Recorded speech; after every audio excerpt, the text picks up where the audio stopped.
The big news of the week, of course, has been Giannis Antetokounmpo's potential trade request. He's going to go talk to the Bucks about a possibility of a trade request, what his future is going to be. And since that news broke, we've gotten a bunch of new rumors, a bunch of more information, and unfortunately for Giannis, he also got hurt. So there's a lot more moving pieces here. First, let's talk about the injury. Shams in his initial reporting said that there was going to be a possible resolution to the Giannis situation in the coming weeks. So within the next handful of weeks. And I think that timeline is important because most players, or at least a large majority of the players in the NBA, aren't actually eligible to be traded right now. That would happen around December 15th. And when that date passes, it becomes much more realistic for Giannis to actually get traded. And so as of this recording, it's still going to be about a week and a half or so before teams can make any kind of real offer in exchange for Giannis, because you need a bunch of guys to trade in exchange for him to try to make the salaries work. So that timeline of in the coming weeks makes sense. And now Giannis has this calf injury that's going to keep him out between 2 and 4 weeks. So I don't think it's unrealistic to expect that Giannis might have played his last game for the Milwaukee Bucks, which is a crazy turn of events. And as I said, once this news came out, we got a bunch of other reports about what has been happening around Giannis and Milwaukee, specifically going back to the summer. Now, there's some conflicting reports. There's a lot of reports, but Brian Windhorst came out and said that Giannis actually straight up requested a trade from the Knicks in the offseason, and that this had already happened, and that this meeting is kind of just a repeat of what already happened in the offseason in Milwaukee, which I personally find strange, because then Windhorst, like a day later, came out and said that maybe didn't happen, so maybe that was just false reporting. But there's definitely some indications that whatever conversations were had around Giannis, and most notably the New York Knicks, it seems like he maybe went to Milwaukee and said, I would like to go to the Knicks. And that's important in the context of all this, because there's two ways you can handle this if you're the Bucks. You can try and get the maximum amount of value out of Giannis no matter what, which I think, of course, is the right thing to do. Or you can take his list of teams into account and send him to one of those teams while also still trying to get the most out of those teams you can. And in the context of the New York Knicks, that's obviously relevant, because if the Bucks agree, okay, we want to do right by Giannis, we'll send him to the Knicks because for whatever reason, that's the place that he wants to go.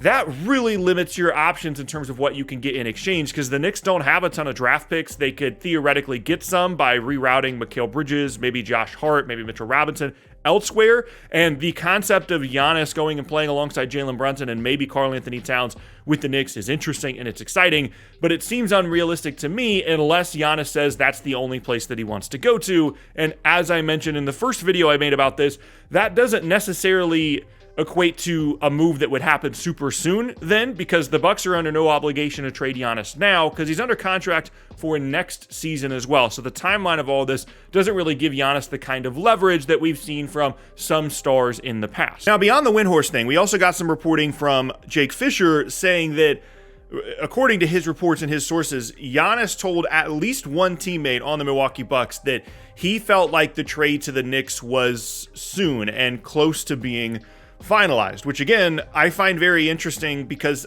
theoretically it was easier to make this deal in the offseason to the Knicks because things are just more flexible, but it doesn't seem like the Bucks were all that interested in a Karl Anthony Towns focused trade. And if it's not that, then it's got to be, I guess you could do OG Anunoby and Mikal Bridges and find some pieces. But the reporting that's come out around the Knicks stuff being so strong now, when we didn't really get any word of it at all over the summer, is very strange. Now, granted, we definitely have a recent history of superstar trades being kept under wraps. We're looking at you, Nico Harrison and Luka Doncic. So I guess it's not crazy to think that this is actually true, that it was close to happening over the summer. But all of this, I think the biggest thing you can kind of connect here is that there's definitely an interest from Giannis's perspective in going to the Knicks. But as I said, logistically, it's going to be one of the more difficult teams to actually trade him to. One of the teams that is actually pretty realistic in terms of compensation that could trade for Giannis is the Chicago Bulls, a Bulls team that has gotten off to a pretty good, or had gotten off to a pretty good start at the beginning of the year. They've fallen off recently, but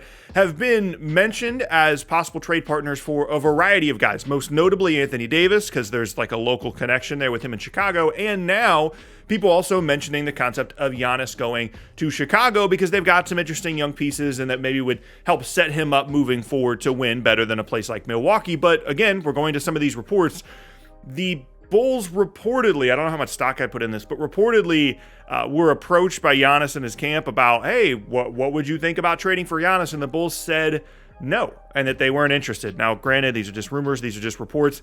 I find it hard to believe that it would just be a flat no. I'm sure it has to do with the amount they'd have to trade in exchange. And if you're the Bulls and you're trading, Buzelis and all of your picks and a bunch of other stuff, and then you just kind of are where Milwaukee is right now, you have Giannis and not a whole lot else. And so I certainly can understand that, depending on what the compensation required was. But I find it interesting that it was at least reported as just, no thank you, we are not interested from Chicago's perspective. And so gathering all of this information since the news broke, here's kind of where I'm at with a Giannis trade. It seems like San Antonio, if they are willing to trade a bunch of stuff, they're kind of the leaders right now to trade for Giannis. There have been some reports of Dylan Harper, Steph Castle, those guys are off limits, so this would obviously have to be centered around a De'Aaron Fox trade and a bunch of picks.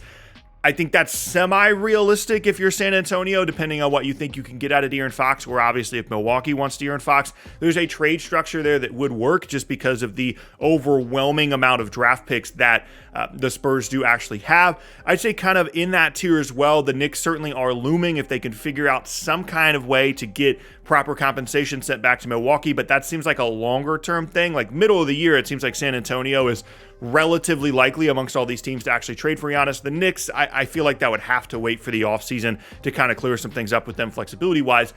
And then one dark horse team that I didn't talk, I think, enough about in the initial Giannis video is the Miami Heat, because I kind of downplayed the concept of Tyler Hero as the centerpiece of a trade package for a star.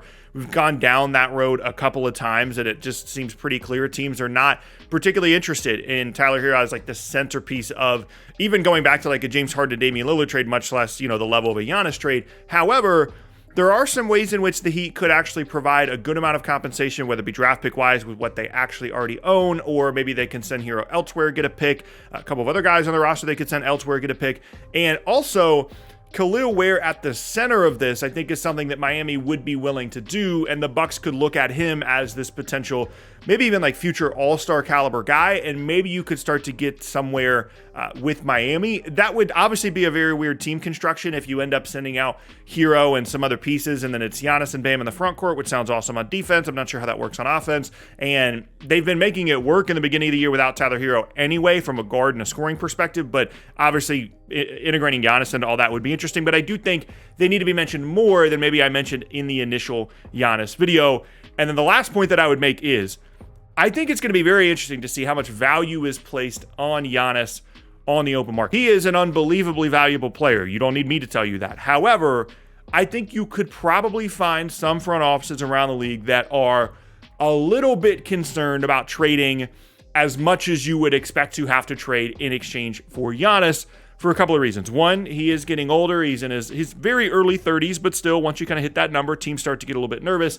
And I think more importantly, the injury stuff. We've got this calf injury that he just suffered. That has been something that has happened to him a decent amount in the past, and not just what injuries are occurring, but when they are happening. There are multiple Bucks postseason runs that have been kind of derailed by an untimely Giannis injury, and you could put some of that blame on the Bucks if you like, because of how much responsibility Giannis has had to carry with some of the roster construction that they put around him. I think that's totally fair. But if I'm a team like San Antonio, for example, that's trading away, even someone like De'Aaron Fox and a bunch of picks and whatever else to pair Giannis alongside Wemby, those are two guys that, in Wemby's case, it's a little bit unfair because he's so young, but Giannis, we kind of have a history of this. Those are two guys that you're at least have some level of concern about overall durability, and obviously you're kind of putting all your eggs in the Wemby and Giannis basket, which is a great basket if they are healthy. And so that's something I'm going to continue to keep an eye on as we get reports and rumors on potential compensation in exchange for Giannis, is what are teams actually willing to give up, and is there a little bit more concern than you would realize in his age, his injury history, and his overall play style, and how well and how gracefully that's going to age. He's a power player. He's someone that is never proven to be a great jump shooter, and players of that archetype, where Giannis at this point is really more of like a center than he is anything else. And obviously he can dribble, he can drive, he can get by guys, but he's playing in the paint a bunch. And guys of that archetype with great athleticism, great length, and that have some lower body injury issues, they don't typically age super gracefully. So obviously right now, Giannis, when he's healthy, is still an MVP caliber player. But if you're trading a bunch of stuff, is he still going to be that in 2 years? I think that's at least a question that some front offices are probably going to ask themselves. But regardless, we just continue to get more information, and it makes me excited to talk about Giannis stuff every day.